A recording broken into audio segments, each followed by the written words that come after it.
Good evening. I'm going to be reading tonight from a book by Carol Gilligan, who is a feminist psychologist and ethicist. Her most famous piece is here in A Different Voice, published in 1982. Anyone here alive in 1982? Yes! Great! And you've read it, I assume. Okay. Let's get into it. This is actually from the preface of the reprint that came out in 1993, a hopeful time for women indeed. In 1973, when the US Supreme Court made abortion legally available, when the highest court awarded women the deciding voice in a complex matter of relationship, which involved responsibility for life and for death, many women became aware of the strength of an internal voice, which was interfering with their ability to speak.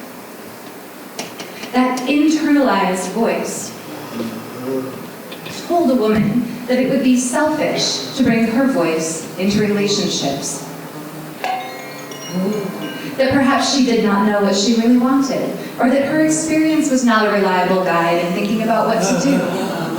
Women often sensed that it was dangerous to say or even to know what they wanted or thought, upsetting to others, and therefore carrying with it the threat of abandonment or retaliation.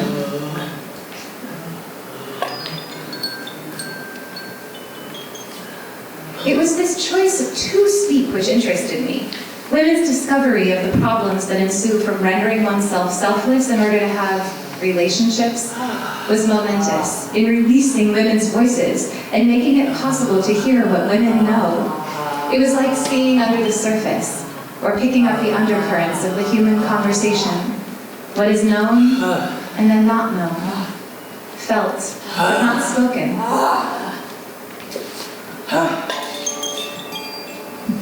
Women's choices not to speak, or rather to dissociate themselves from what they themselves are saying, are often well-intentioned and psychologically protective, motivated by concerns for people's feelings.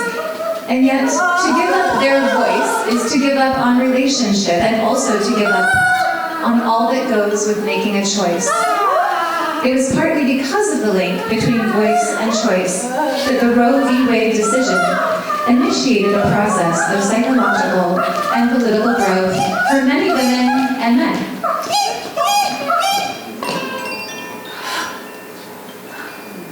You might be wondering if this language is a little bit dated, perhaps a little bit binary.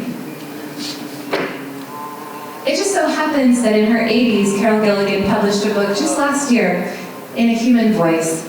Please allow me to read just a little bit from this one, 2023. Following the 2022 U.S. Supreme Court's ruling in Dobbs versus Jackson, it became legal, again, for a state to silence a woman so that in effect she has no voice and no choice if she becomes pregnant. To say it plainly, in the United States, in the 21st century, a patriarchal voice has been reinstated as the voice of morality and law.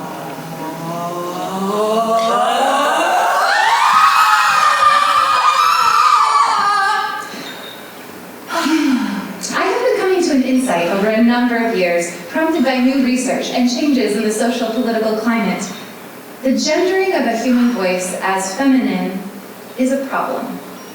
The gender binary, the construction of human capabilities as either masculine or feminine, is not only a distortion of reality, but a cornerstone of patriarchy, an order of living based on a gender binary and hierarchy. The way I have come to see it, the tension between constructing gender as a hierarchy and seeing gender as a spectrum is the difference between patriarchy and democracy. In patriarchy, gender is essential. In democracy, gender is irrelevant. Democracy rests on a commitment to equal voice, which is the condition for resolving conflicts in relationship through open discussion and debate, rather than through the use of force. It is in this respect, with regard to voice and voting versus violence, that democracy and patriarchy are opposites. The human voice is a voice of resistance. This gives us a place to begin.